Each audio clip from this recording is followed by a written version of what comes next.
Hey everyone, welcome to the Bruce Williams channel. I want to talk about overthinking things, being too logical, being too head-driven in this hobby and not enough heart-driven or emotionally driven in the hobby. I want to read an email here. I get a ton of emails a day. I can't do videos on all of them.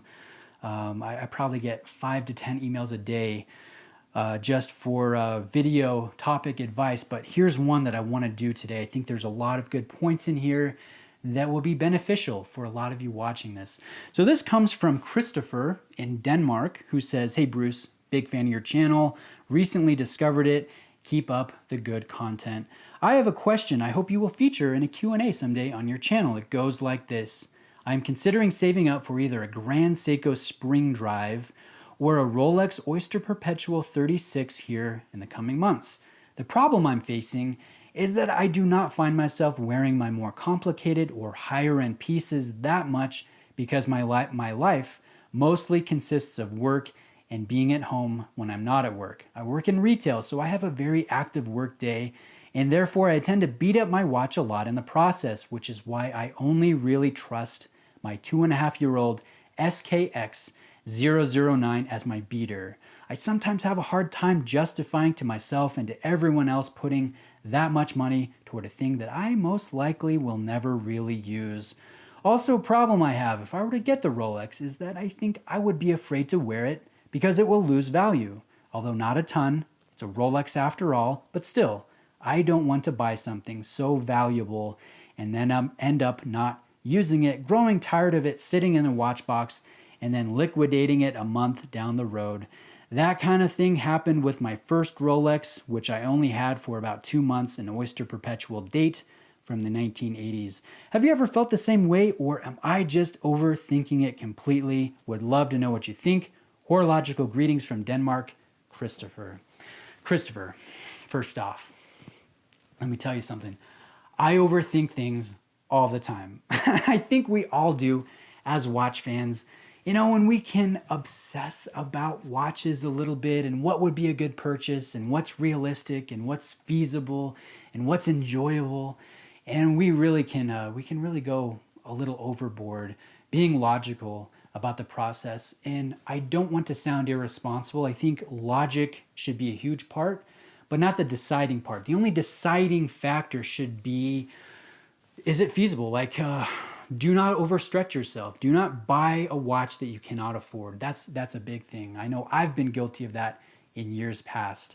Never put yourself in an uncomfortable financial situation for something stupid like a watch. Oh my goodness, that's not a good idea to do. And I'm not saying that you're doing that, Christoffer, but I know a lot of us in the hobby go, zero interest. Hey, let me just charge it to the card.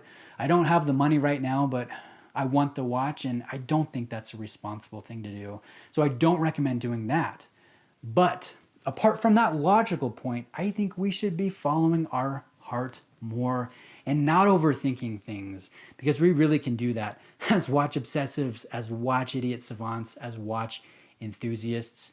And I've been where you're at right now, where I'm considering my first real luxury watch,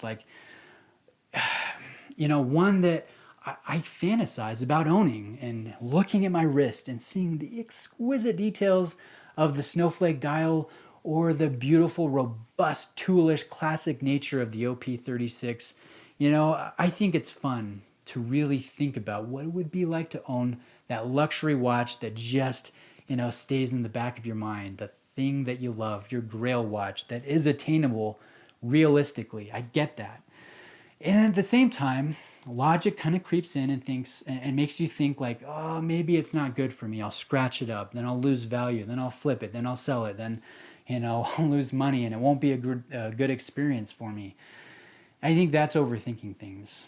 My first luxury Swiss watch was it was the Omega Seamaster Quartz, the James Bond wave dial from the 1990s. And I remember when I first got it, I was just crazy excited. I was walking on clouds. I was in seventh heaven. And I looked at my wrist with a huge grin on my face. And I would talk about my watch to anyone that would listen about how great it is and how it's, this feature and that feature. It was a cheap quartz movement, right? It was nothing to write home about, but I just loved it. And it was a fun experience. But yeah, I was concerned. I would take it off as I would sit down at a desk because I didn't want scratches on my clasp. Like, I get the idea of babying a watch because you care about it so much and you don't want to see the value go down and you don't want to see the ugly scratches.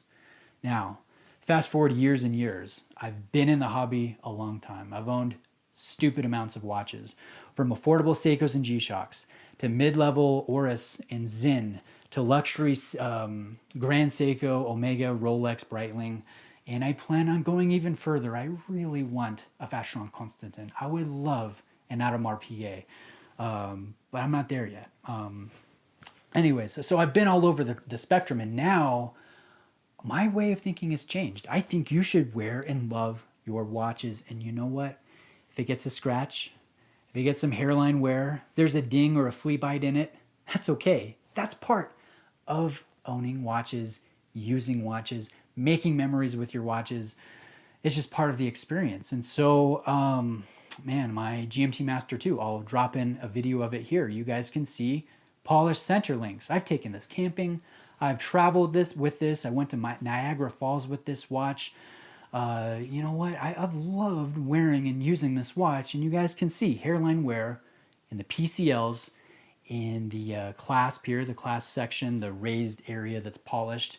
And you know what? It still looks absolutely gorgeous, and I love it. So I would tell you, don't be afraid to wear that OP36 or that Grand Seiko spring drive watch to work in retail. I mean, I'm not advocating for irresponsible action. Like, if you're going to abuse that watch and it's going to take shocks and unnecessary abuse, it's smart not to take the high-end luxury watch for that activity. Please, don't get me wrong right there. But if your SKX can take it, then a luxury watch can take it too. And I might sound like a snob, guys, but it's real fun to wear that luxury watch at work. It makes the day just a little bit better. So I would say buy the watch you really love as long as you can afford it and it's not a financial strain on you, and enjoy it. If it gets scratched up, you know what? It gets scratched up. There's a guy I really admire here, one of my friends. John, I'm shouting you out right now. He owns a Hulk. We're watch twins. I also have a Hulk. And every time I see him wearing his, I look at it and I see hairline wear all over the bracelet. I saw a huge gash in the crystal that he got. He's since replaced the crystal, but he got that scratch when he was gutting a deer after he was hunting. Like, he wears and uses his sport watches all the time. And I really admire that. You know, these sport watches, really the only difference between them and affordable watches, you know, apart from a few quality things, is price. And so if you can wear a beater watch that's an SKX09, you should wear a beater watch, or an everyday watch is probably a better term for that. That's the luxury price point, and enjoy it. So that's what I have for you. Sorry, I know I'm rambling here, but I don't have something definite for you as an answer. Only that enjoy your watches. It's a journey. Everyone's at a different spot, and I hope you make a decision that you really enjoy and love and can live with. Whether that's just continuing your awesome beater SKX009 or getting a Grand Seiko or a Rolex or another watch and enjoying that one. So guys, what do you think Christoffer should do in the comment section? What's been your experiences? I'd love to chat, and I really appreciate you watching today. So I'll catch you in the next video.